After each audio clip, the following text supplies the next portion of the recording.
This is Rob Tebbutt for Boxing Social. It's the morning after the night before here in Riyadh, Saudi Arabia. I'm joined by Adam Smith, the day after Anthony Joshua regains the unified heavyweight championship of the world. Adam, talk to me about the fight last night.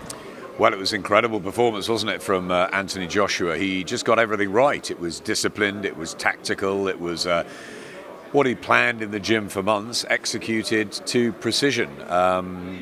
Just a brilliant display of boxing. I thought his legs were phenomenal. He got off to a great start, which was key. He got the distance right. The left hand was, he used it so correctly during it, to jab, to hook. I thought it was a wand, his left hand. And Andy Ruiz never really got into it. I mean, he had his moments, I think the 5th and the 8th, and, there was one or two, itchy times for Joshua when he thought maybe he was on the verge of just coming apart slightly, a little bit of vulnerability still there, but he managed to hold on when he needed to and just get back to the plan. I thought he schooled Ruiz. I thought he was under so much pressure beforehand that to produce a performance like that obviously worked day in, day out in the gym with Rob and Angel. I thought that was incredible the way he managed it. But it was a mixture of everything, really. It was the fact they'd stripped him down, they'd taken him back to basics, they got the weight right. But it was just obviously hours and hours of practicing the boxing on the outside and mixing it up and coming in when he needed to. And there was a time about halfway through the fight where he started planting his feet, and I thought, he's going to try and really hurt Ruiz here. And then he just went back to his plan, and it was absolutely the right thing to do. And we all wondered before whether he could do that or whether Ruiz would hit him and hurt him before that sort of pattern and that rhythm came about.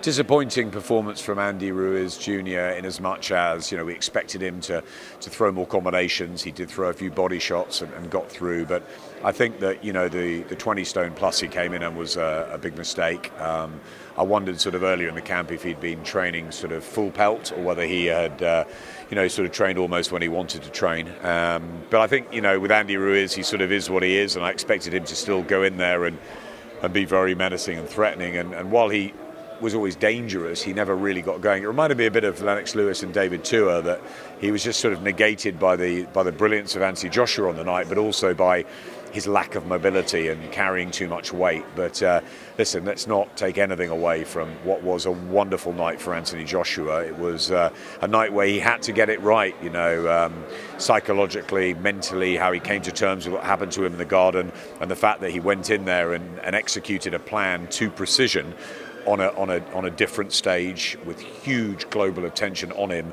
and with masses of pressure, because if he got it wrong, the future would have looked bleak. But he got it very right, and to become into the 4th man in history to regain a world heavyweight title after going straight back into the ring with the same guy, Floyd Patterson, Muhammad Ali, Lennox Lewis, these are huge names, and Anthony Joshua could be very proud of himself. And 2-time was ringing loud and around, wasn't it, in Diriyah last night, and I'm sure they partied into the night, and it was a brilliant night for Anthony Joshua, his team, and it was a brilliant night for British boxing, wasn't it? It certainly was. When you take all of those things into consideration, when you consider where he was just 6 months ago, the fact that he'd been written off by not only fans, but a lot of experts, a lot of pundits were picking Andy Ruiz in the rematch, though it wasn't vintage Anthony Joshua from a knockout point of view or blowing through everybody. Is this the best performance of his career so far? I think you've got to say it's one of them. I suppose Vladimir Klitschko, the fight at Wembley, will still be remembered as the most sort of incredible, I guess, the fact that both were down. It was a thrilling fight from start to finish, and on that sort of stage. And also, of course, the dramatic defeat in the Garden. There's been a lot of highlights already. The fight with Dillian Whyte, the demolition of Charles Martin. Look, Charles Martin was unbeaten, and no one quite knew sort of if he was any good, and it proved out that he wasn't. But actually, it was a pretty big test where Joshua was at that point in his career. So there's been a number of big nights already for him. But I got to say, I thought that was a better performance than he showed against Joseph Parker to go 12 rounds and box like that under that pressure. I think you've got to say that was one of the great performances of his whole career, his whole life. Maybe he hadn't been under that pressure since the Olympic final, with all that expectation, London 2012, and he managed to get through that. But this time he got through it, and not only got through it, it was a masterclass, whether it was 8 rounds, 10 rounds, whatever the difference on the cards. I mean, he won virtually everything. You give Ruiz a couple maybe, but it was a brilliant performance. And it wasn't the high drama that we had in the Garden, but it wasn't needed. And I think that because it was at a good time as well in the UK, it wasn't sort of 3-4 in the morning, and people could have drifted a little bit who were sort of not hardcore fans, the casuals. But from a sort of boxing beautiful point of view, a sort of a masterpiece. It was great to watch him like that. The legs worked so hard. He just stuck to the plan, and it was a phenomenal performance. I really thought so. And I was reading things beforehand, and a lot of us were split whether Ruiz would repeat, and all the dangers of the immediate rematch, and so many sort of come a cropper, and we know that often it happens more dramatically. I mean, Tony Belly was with us, and it happened with the David Haye fight more dramatically the second time. Going back to Tony Thompson and David Price, and Tyson and Holyfield, all sorts of ones through history.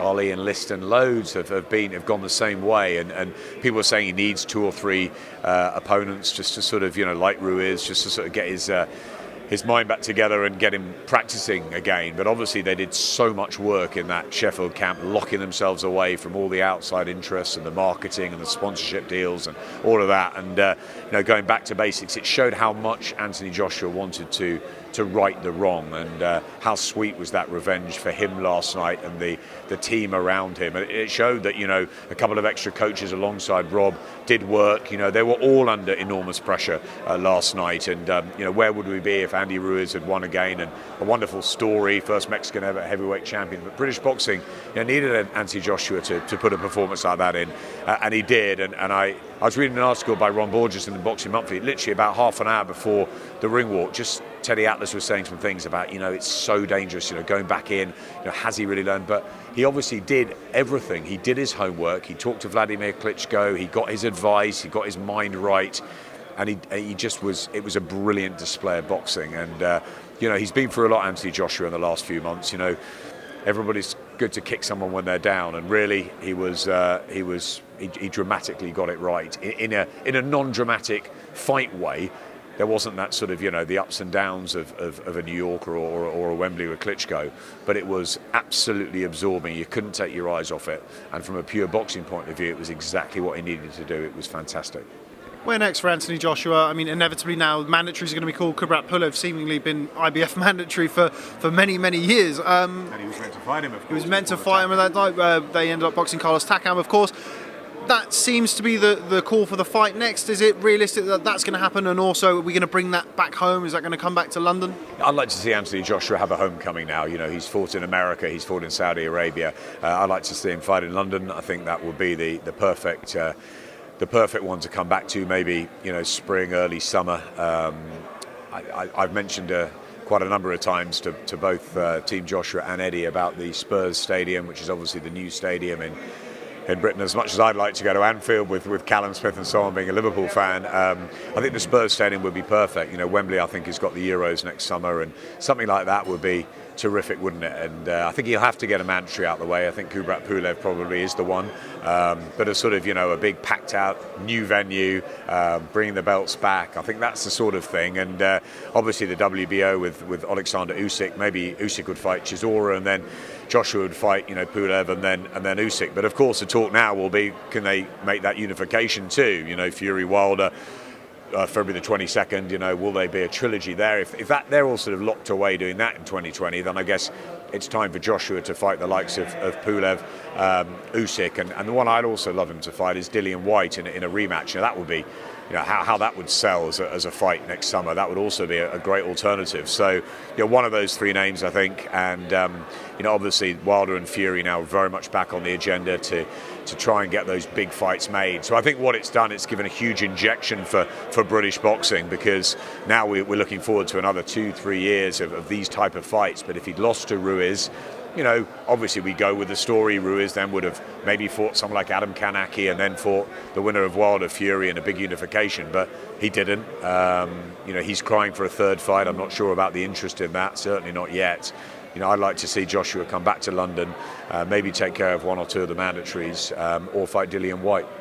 You mentioned Tyson Fury and Deontay Wilder. How does this affect kind of the standings really at the top of the heavyweight division? Anthony Joshua was widely considered to be the number one heavyweight in the world pre-Joshua Ruiz won. He's now got his belts back. Does he now sit atop the heavyweight division again? It's a good question. It's one we were even debating on commentary at the end last night, and one will be debated. It's all subjective, isn't it? I've gone on record very much and said that Tyson Fury, in my opinion, is the best heavyweight in the world, but then he didn't look great last time out, and Wilder didn't look great for 6 rounds and then found that equaliser. So, they've all got their attributes, haven't they? Deontay Wilder is the biggest single puncher in the division. Tyson Fury is probably the most awkward to fight. He's full of skills, and him and Joshua is a fascinating fight. And it's a massive fight for British boxing, and if that does happen, I think that would break records. I think it will be the biggest fight. If Fury beat Wilder and then AJ and Fury fight, it would just be absolutely huge. I don't know. The three of them have got to do the dancing, haven't they? We look back to the likes of sort of Lewis, Bowe, Holyfield, and Tyson, or the eras before them, and you just sort of want to have. You've had, Tyson Fury and Deontay Wilder one. We're going to get a second one. Are we going to get a third one? We've got to get Joshua in the mix. Any of the three, and we'll only really know the true answer until we've had those fights. But they've all got a reason to believe that they are the best heavyweights in the world. Anthony Joshua certainly sprung right back up there, but I think it's difficult to say he's better than Deontay Wilder or better than Tyson Fury, because he hasn't fought them. Where they two have fought each other, and Fury, in my opinion, should have got the decision. But could Wilder beat him in the rematch? Of course he could. He just needs one shot, doesn't he? And power for 12 rounds is a huge asset to have. Don't forget Dillian Whyte in all this. Dillian's been had a very tough few months. He's obviously, that's behind him now. He didn't look great last night. We didn't think he would. He was heavy, too heavy.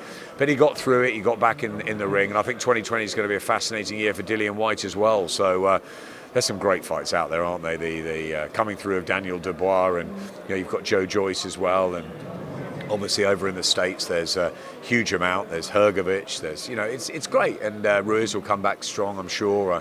I don't expect him just to sort of waltz off into the Mexican sunset, and he's obviously made a lot of money, but there'll be a pride thing there, and I'm sure he'll be back soon. And it's a great time for heavyweight boxing, and it's fantastic to have Tyson Fury where he is for British boxing, and Anthony Joshua back where he really belongs. He's proved he's belonged. He's a 2-time heavyweight champion of the world, with all that pressure, all of that psychological demons to deal with, and he gets it absolutely right with an exquisite boxing display, Rob. And possibly his greatest ever. Adam Smith, always a pleasure. Thanks very much for speaking to Boxing Social, not just today, but throughout the week here in Riyadh and for the rest of the year. If I don't see you before Christmas, do have a good one with your lovely family, and I'll see you in 2020. Thanks, Rob, and to you. Cheers.